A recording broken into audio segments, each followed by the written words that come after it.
7월입니다. 코로나로 등교를 하느니 마느니 마음을 졸였던 게 불과 몇 달 전이었는데 반년이 훌쩍 지났네요. 결국 지금까지 해결이 안 돼서 이렇게 영상으로밖에 만날 수 없는데 과연 2학기에는 예전처럼 돌아갈 수 있을까? 라는 질문에 여전히 부정적인 의견이 다수입니다. 이러다가 이렇게 1년이 지나는 거 아닌지 모르겠어요. 수업을 준비하는 지금 비가 와서 그런지 마음이 좀 착잡합니다. 그래도 등교하는 여러분들을 보면 그나마 다행이라는 생각도 들고, 아무튼 우선 인사합시다. 바로 인사. 지난 시간에 라켓을 잡는 그립과 기본 자세에 대해 이야기를 했었는데, 혹시 집에 라켓이 있는 친구들 중에 따라해본 사람 있을까? 진짜로 따라하는지 아닌지 물어보겠다고 얘기했는데 다시 생각해보니까 좀 어리석은 질문이었더라고요. 라켓이나 셔틀콕이 없는데 어찌 따라하겠어. 그렇다고 일부러 사는 것도 좀 웃기고. 정말 생각할수록 이놈의 코로나 답답하고 화가 나네. 아무튼 따라하진 못해도 잘 보고 있긴 한 거죠. 그러리라 믿습니다. 아무튼 오늘은 지난 시간에 이어 배드민턴의 여러 스트로크들을 소개하고 그 중에 가장 기본이 되는 스트로크인 클리어에 대해 이야기해 보겠습니다. 우선 클리어, 많이 들어본 영어죠. 깨끗하다. Clear. 맞습니다. Clear.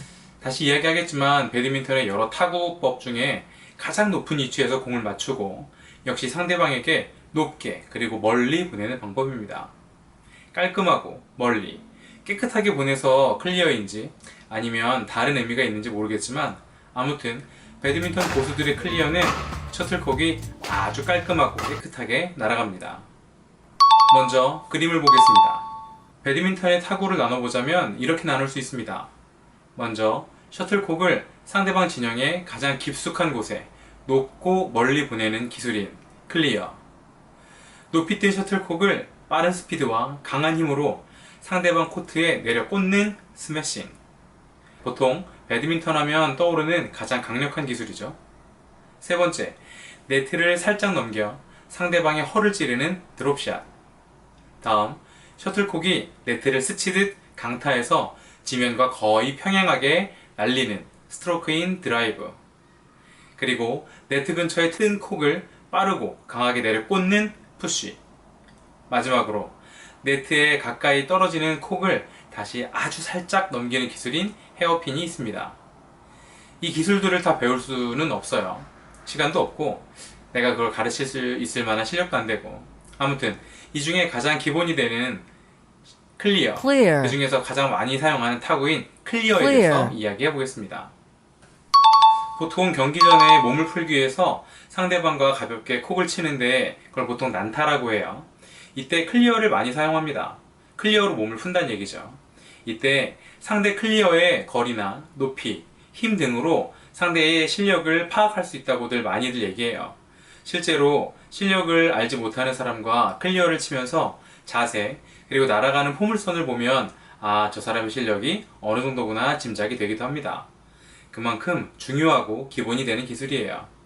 그러니까 라켓이 없고 셔틀콕이 혹시 없더라도 기본 이론만큼은 잘 알아둡시다. 지금부터 설명하는 내용은 오른손잡이를 기준으로 합니다. 왼손잡이는 반대로 생각하면 되겠습니다. 지난 시간에 설명했던 기본 자세부터 시작할게요.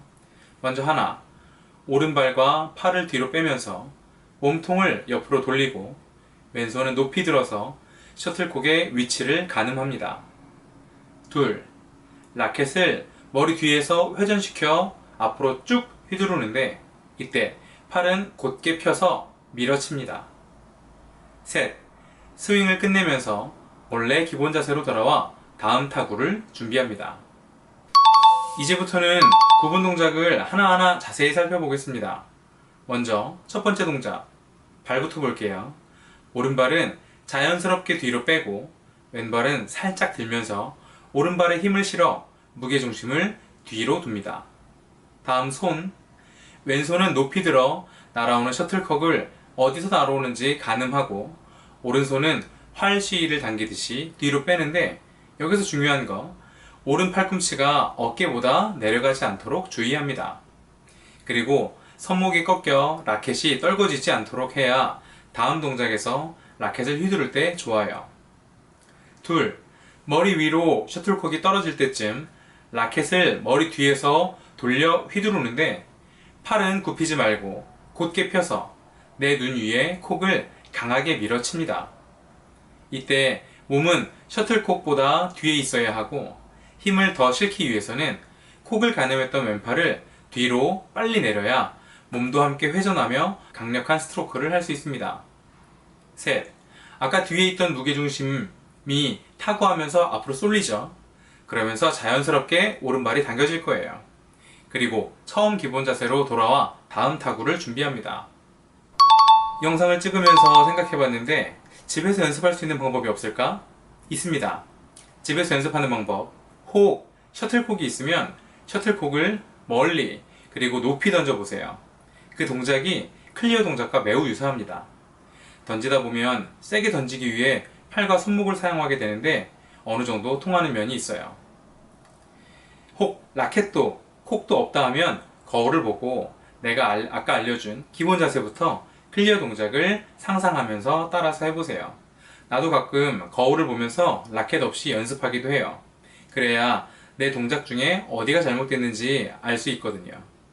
무슨 의미가 있겠냐 하겠지만 실제 라켓을 들고 공을 치려고 하면 내가 강조했던 여러 동작들과 주의점을 한꺼번에 적용하기가 쉽지 않습니다. 그래서 실제 선수들도 그리고 나처럼 배드민턴을 이제 막 배우는 초보들도 거울을 본 후 내가 배웠던 동작들에 대해서 하나하나 구분 동작으로 다시 연습하고 반복하기도 합니다. 오늘은 배드민턴의 기본인 클리어를 알아봤습니다. 쉽지 않죠? 클리어는 배드민턴을 한참 쳤던 사람들도 실력이 늘지 않을 때 다시 점검할 만큼 중요하면서 기본이 되는 동작이에요. 그리고 배드민턴의 강력한 기술인 스매싱을 배울 때도 클리어 동작을 응용한다 생각하면 됩니다. 스매싱이 잘 안되면 클리어부터 다시 배울 때도 있어요. 최소한 클리어는 어느 정도 쳐야 게임이 진행되니까 클리어의 중요성은 뭐 더 강조할 필요가 없겠죠. 생각나면 거울 보고 한번 따라해 볼 수 있기를 바랍니다. 꼭 다음 시간에 봅시다. 바로 인사.